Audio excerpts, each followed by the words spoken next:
یہ ویڈیو انتہائی اہم ہے۔ کیسے محمد بن سلمان نے امریکہ کو ٹھینگا دکھا دیا اور سعودی عربیہ، ایران اور چائنا مل کر امریکہ کو گہری کھائی میں دھکیلنے والے یہ سامراجیت کے سامنے ڈٹ گئے ہیں اور اینٹی ویسٹرن آرڈر کے سامنے کھڑے ہو گئے ہیں۔ امریکن CIA کے ڈائریکٹر نے سعودی عربیہ کا ایک ہنگامی دورہ کیا۔ بڑی بڑی امریکن کمپنیز خسارے میں جا رہی ہیں، بینکس بینکرپٹ ہو رہے ہیں، لوگوں کو نوکریوں سے بے دخل کیا جا رہا ہے۔ دنیا بدل نہیں رہی، دنیا بدل چکی ہے۔ بسم اللہ الرحمن الرحیم، السلام علیکم۔ 21ویں صدی کو شروع ہوئے ابھی 23 سال ہونے کو ہیں، اور ان 23 سال میں ہم نے دنیا میں چند ایسی تبدیلیاں دیکھی ہیں جو چاہے پچھلے 100 سال میں بھی نہ دیکھی گئی ہوں۔ ہم نے دنیا کی سب سے بڑی کرونا وبا دیکھ لی جس میں لاکھوں لوگ لقمہ اجل بنے۔ ہم نے چائنا سمیت کئی تہذیبوں کا عروج دیکھ لیا۔ ہم نے امریکہ کی مسلط کی گئی جنگیں دیکھ لیں جس میں ہزاروں بے قصور بچے، بوڑھے، جوان اور عورتیں ان جنگوں کی بھینٹ چڑھ گئیں۔ آدھے درجن سے زیادہ اسلامی ممالک مشرق وسطیٰ اور افریقہ میں کھنڈر بن گئے۔ ہم نے ٹیکنالوجی کا آغاز دیکھا اور اس کا عروج دیکھ رہے ہیں، اور اس عرصے میں ہم نے دو ایسے حروف دیکھے جو کچھ عرصے پہلے تک ایک دوسرے کی جان کی دشمن تھے۔ دو ایسے ملک جنہوں نے آج سے کچھ عرصہ پہلے ایک دوسرے کے سفیروں کو صرف 48 گھنٹے کے نوٹس کے اندر اپنے ملک چھوڑنے کا حکم نامہ جاری کیا، یا ان ممالک کے سفیر اب ایک دوسرے کے گلے ملنے جا رہے ہیں۔ دنیا بدل نہیں رہی، دنیا بدل چکی ہے۔ اور اس ویڈیو میں آپ کو پتا چلے گا کہ دنیا کتنی بڑی تبدیلی اختیار کر چکی ہے۔ یہ ویڈیو انتہائی اہم ہے کیونکہ آج آپ کو بتائیں گے کہ کیسے سعودی عربیہ اور ایران کے درمیان سالوں سے جاری تلخی جو ہے وہ ختم ہوئی۔ کیسے محمد بن سلمان نے امریکہ کو ٹھینگا دکھا دیا اور چائنا دنیا کا نیا ورلڈ آرڈر لکھنے جا رہا ہے۔ کیسے 7 سال سے جاری جنگ امن میں تبدیل ہوئی، اور کیسے سعودی عربیہ، ایران اور چائنا مل کر امریکہ کو گہری کھائی میں دھکیلنے والے ہیں۔ لیکن آگے بڑھنے سے پہلے اگر آپ نے ابھی تک اس چینل کو سبسکرائب نہیں کیا تو پلیز کر لیں، اور یہ بیل آئیکن کو پریس کرنا مت بھولیے گا۔ اس سعودی عربیہ اور ایران کی جنگ بڑی پرانی ہے۔ معاملات بہتر ہوتے تو پھر کسی طرف سے شرارت ہو جاتی ہے، معاملات وہیں پہنچ جاتے جہاں سے شروع ہوئے تھے۔ یہ چھوٹی چھوٹی دراڑیں تب گہری کھائیوں میں تبدیل ہوئیں جب سعودی عربیہ میں 2016 میں ایک شیعہ عالم کو تختہ وار چڑھا دیا گیا، اور اس بعد ایران میں واقع سعودی سفارت خانے پر ایرانی شہریوں کی طرف سے حملہ کیا گیا۔ تلخیاں اس قدر بڑھ گئیں کہ اس حملے کے بعد سعودی عربیہ نے ایرانی سفیروں کو اگلے 48 گھنٹے کے اندر سعودی عربیہ چھوڑنے کا حکم دے دیا، اور ایران سے بھی اپنے سفارتی عملے کو فوری طور پہ واپس بلا لیا۔ اب اس کے بعد یہ معاملات یمن کی جنگ کی صورت میں شدت اختیار کر گئے۔ یمن جنگ میں حوثی تحریک کافی سرگرم ہے، اور اس کے اہلکار سعودی عربیہ میں حملے بھی کرتے رہے ہیں، اور 1 سال پہلے اس تحریک نے یمن میں سعودی حمایت یافتہ حکومت کو بے دخل کر کے یمن کے دارالحکومت پہ قبضہ کر لیا۔ اس کے بعد ایران اور سعودی عربیہ کے تعلقات مزید خراب ہو گئے۔ ماضی میں سعودی عربیہ یہ الزام لگاتا رہا ہے کہ یمن کے اندر جو دہشت گردی ہے وہ ایکچولی سعودیہ کے خلاف ہے، اور ان کو سارا اسلحہ جو ہے وہ ایران کی حکومت دیتی ہے۔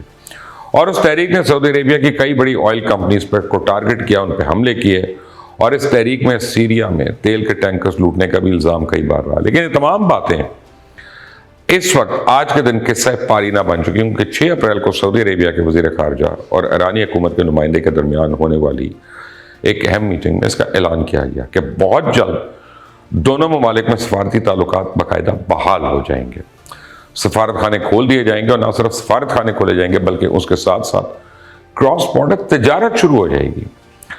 دونوں ممالک کے تاجر ایک دوسرے کے ملک میں آ سکیں گے، جا سکیں گے، اور بہت جلد دونوں ممالک کے درمیان فلائٹ آپریشنز بھی کھل جائے گی۔ ایرانی تہذیب تو پوری دنیا میں مشہور رہی ہے، اور اسے جدہ اور تہران میں پروازیں شروع ہونا پورے مشرق وسطیٰ کے لیے ایک بہت بڑا قدم ہوگا، کیونکہ اس کے ذریعے پورے خطے میں سیاحت کو فروغ ملے گا۔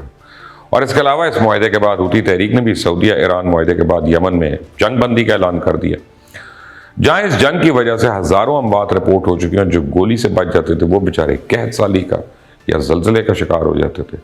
اب سعودی عربیہ اور ایران کے علاوہ تعلقات میں سب سے بڑی پیش رفت ایران اور UAE کے درمیان ہوئی ہے۔ ایران نے 7 سال بعد اپنا سفیر متحدہ عرب امارات میں تعینات کر دیا، اور ان دونوں ممالک کے درمیان تجارتی تعلقات بھی تاریخ کی نئی بلندیوں کو چھونے جا رہے ہیں، اور یہ سب کچھ چائنا کی مدد سے ہونے والا ہے۔ سعودیہ ایران معاہدے کا نتیجہ ہے۔ سعودیہ عرب اور ایران کے تعلقات ٹھیک ہوں گے تو یہ تو لوگوں نے سوچا بھی نہیں ہوگا، لیکن اس قدر تیزی سے پیش رفت ہوگی تو یہ تو وہم و گمان میں بھی نہیں ہوگا، کیونکہ یہ ساری پیش رفت شاید صرف چائنا کی بدولت ممکن ہوئی ہے۔ سعودی عربیہ، ایران اور چائنا تینوں ممالک یہ سامراجیت کے سامنے ڈٹ گئے ہیں اور اینٹی ویسٹرن آرڈر کے سامنے کھڑے ہو گئے ہیں۔ دنیا کے سیاسی منظرنامے پہ نظر رکھنے والے مبصرین تو اب یہ کہہ رہے ہیں کہ اس بلاک کی وجہ سے امریکہ کو بہت پرابلمز ہونے والی، کیونکہ ان تینوں ممالک کے ساتھ رشیا ایک بہت بڑا ایلائی ہے اور وہ سامنے ہے۔ رشیا اور ایران کے تعلقات تو پہلے سے ہی بڑے اچھے رہے تھے۔ امریکہ کی ایران پہ لگائی گئی پابندیوں کی وجہ سے ایران کا جھکاؤ ہمیشہ روس کی طرف رہا۔ ایران رشیا کا یوکرین جنگ میں بھی حامی رہا، اور حامی رہنے کے ساتھ ساتھ ایران رشیا کو اس جنگ میں میزائلز اور ڈرونز بھی فراہم کرتا رہا۔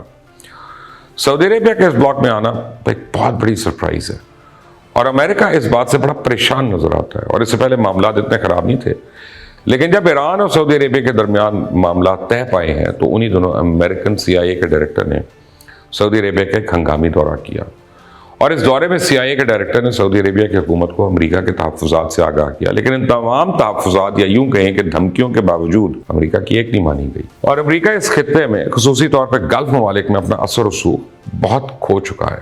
سعودیہ ایران ڈیل کے بعد یہ واضح ہو چکا ہے کہ سعودی عربیہ جان بوجھ کر اب امریکن بلاک کا حصہ نہیں بنے گا۔ کوئی بھی انسان کسی بھی ایسی کشتی میں جان بوجھ کر پاؤں نہیں رکھتا جو ڈوبنے کے قریب ہو، اور اب اس میں شک نہیں رہا کہ امریکہ کی کشتی ہل تو رہی ہے، زور زور سے ہل رہی ہے۔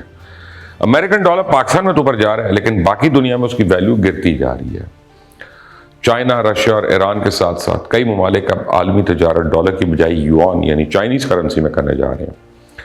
ملیشیا جیسے ملک نے بھی چائنا کو یہ یقین دہانی کرا دی کہ وہ بہت جلد ڈالر کو خیر آباد کہہ کے اپنی ساری تجارت چائنیز کرنسی میں شفٹ کرنے جا رہا ہے۔ ٹرکی میں اس مہینے کے آخر میں نیوکلیر فیول لوڈنگ سیرمنی ہونے جا رہی ہے، اس میں رشیا کے صدر پیوٹن کو چیف گیسٹ کے طور پہ دعوت دی جانے والی ہے۔ یعنی ترکی نے بھی جو نیٹو کا حصہ ہے اس نے امریکہ کو پیغام دے دیا کہ اس کا جھکاؤ رشیا اور چائنا کی طرف ہے۔ انڈیا دنیا کی چند بڑی اکانومیز میں سے اب ہے، اور انڈیا کی اکانومی بہت ریپڈلی گرو کر رہی ہے، اور انڈیا نے رشیا سے سستے تیل کی تجارت کے بعد ہی امریکہ کو یہ پیغام دے دیا تھا کہ وہ کس طرف ہے، یعنی وہ انڈیا کی طرف ہے۔ اور اس کے علاوہ اسی سال رشین صدر 2 مرتبہ انڈیا کے دورے پر آنے والے ہیں۔ اس سے واضح ہوتا ہے کہ امریکہ کے پر کٹ رہے ہیں، اور صرف اس کی منمانی نہیں چلے گی۔ امریکہ اس وقت بدترین مہنگائی کے دور سے گزر رہا ہے۔ معیشت کو ٹھیک کرنے کے لیے امریکہ میں انٹرسٹ ریٹ کو تاریخ کی نئی بلندیوں پر پہنچایا جا رہا ہے، جس سے سرمایہ کاروں کا اعتماد کم ہو رہا ہے۔ بڑی بڑی امریکن کمپنیز خسارے میں جا رہی ہیں، بینکس بینکرپٹ ہو رہے ہیں، لوگوں کو نوکریوں سے بے دخل کیا جا رہا ہے، اور بے روزگاری میں بے انتہا اضافہ ہو رہا ہے۔ اور امریکہ کی اس حالت پہ چائنا کی نئی پالیسیز جو ہیں وہ جلتی پہ تیل کا کام کر رہی ہیں۔ سعودی عربیہ ایران ڈیل کے بعد طاقت کا یہ جھکاؤ کھسک کر چائنا کی جھولی میں جا چکا ہے۔ مشرق وسطیٰ چائنا کی اہمیت ماننے پہ مجبور ہو گیا، کیونکہ اگر چائنا، ایران اور سعودی عربیہ کے دہائیوں پرانے تنازع کو دوستی میں چینج کر سکتا ہے تو خطے میں کئی مزید انتظامی مسائل بھی ٹھیک کر سکتا ہے۔ سعودی عربیہ اور ایران نے تو فیصلہ کر لیا کہ ان کی بقا کس میں ہے، اور ہم نے کیا فیصلہ کرنا ہے، اور ہم نے کیا فیصلہ کرنا ہے یہ اب ہماری باری ہے۔ ہم نے فیصلہ کرنا ہے کہ ہم نے اسی طرح آپس میں لڑ جھگڑ کر ایک کنفیوزڈ ارریلیونٹ اسٹیٹ رہنا ہے، جو کبھی امریکہ کی IMF سے رابطے بہتر کرنے کے لیے منت کرتا ہے، کبھی رشیا سے سستے تیل کی بات کرتا ہے، کبھی امریکہ کے کہنے پہ سی پیک بند کر دیتا ہے، کبھی ہمارا وزیر اعظم بائیڈن کی کال کا پورا 1 سال انتظار کرتا رہتا ہے۔ ہم نے فیصلہ کرنا ہے کہ ہم اپنی آزاد خارجہ پالیسی بنا سکتے ہیں یا پھر اسی طرح کی در بدر ٹھوکریں کھاتے رہنا ہے۔ یہی فیصلے کی گھڑی ہے۔ Thank you for watching, until the next time, اللہ حافظ۔